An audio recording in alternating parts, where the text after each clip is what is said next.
हो ना हो, ये सब आर्यन ने खुद ही करवाया है। वो ऐसा क्यों करवाएगा? ये तो तुम सोचो ना। फजूल बात ना करो, आर्यन कभी ऐसे नहीं कर सकता। उसको पता है कि तुम एंगेज्ड हो और नाइल भाई से मिल भी चुका है। हो सकता है कि अपने दिल की बात तुम तक पहुंचाने का उसका मिल जाएगा। बकवास बंद करो रमशा, तुम्हें पता है ना ऐसी खबरों का क्या मतलब हो सकता है? पता है, किसी को कोई फर्क नहीं पड़ता। ऐसी खबरें रोज आती हैं और चली भी जाती हैं। लोगों के पास इतना टाइम नहीं है कि वो बैठ के ये सब कुछ नोटिस करेंगे। मुझे फर्क पड़ता है। जब मेरे और उसके बीच में ऐसा कुछ नहीं है तो लोग क्यों बात करें? मैं फील्ड में काम करती हूँ, लोगों के साथ मिलती हूँ, लोग मुझे जज करेंगे ऐसे।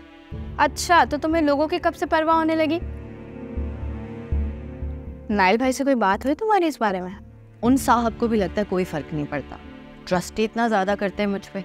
तो यही तो मैं तुम्हें कह रही हूँ शेरी, कि किसी को कोई फर्क नहीं पड़ता। जब तक आर्यन खुद ऐसी कोई बात शेयर नहीं करता, ये बात झूठी ही कहलाएगी।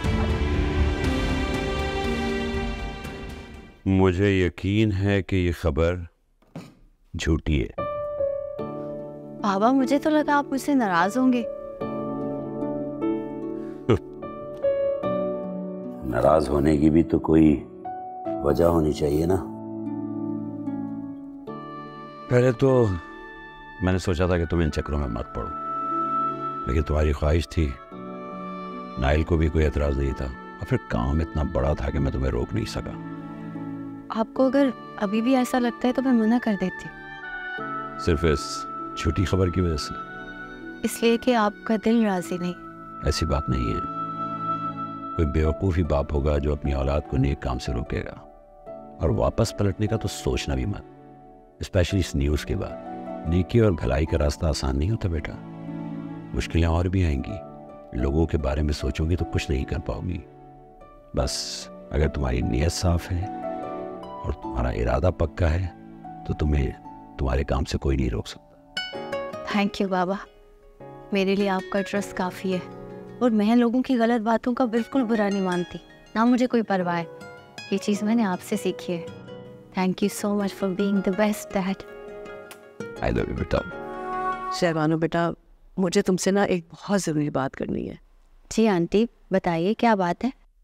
देखो बेटा, ये बात मैं तुम्हें माँ बन के समझा रही हूँ, और अगर मेरी बात तुम्हें बुरी लगे ना तो प्लीज़ इसे दिल पे हरगिज़ मत लेना, और बेटी बनकर ही सुनना मेरी बात। आंटी क्या हो गया? इतनी अजीब तरीके से क्यों बात कर रही हैं? आप बताइए, कुछ हुआ है क्या?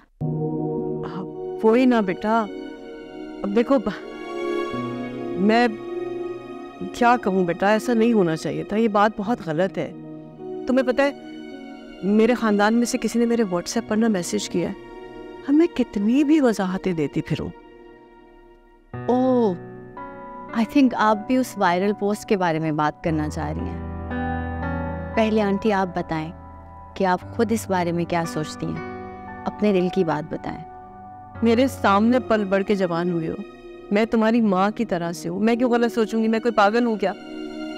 लेकिन बेटा, ये जो ख़ानदान वाले हैं ना, ये किस किस्म की बातें बनाते हैं, कभी तुमने सोचा इस बारे में? अब आप मुझे एक बात बताएं, आपके ख़ानदान में जिसने भी ये बात आपको फ़ोन करके बताई है, उसने एक लम्हे के लिए भी नहीं सोचा कि वो आपकी होने वाली बहू के बारे में बात कर रहा है? आपको इस बात से तकलीफ होगी।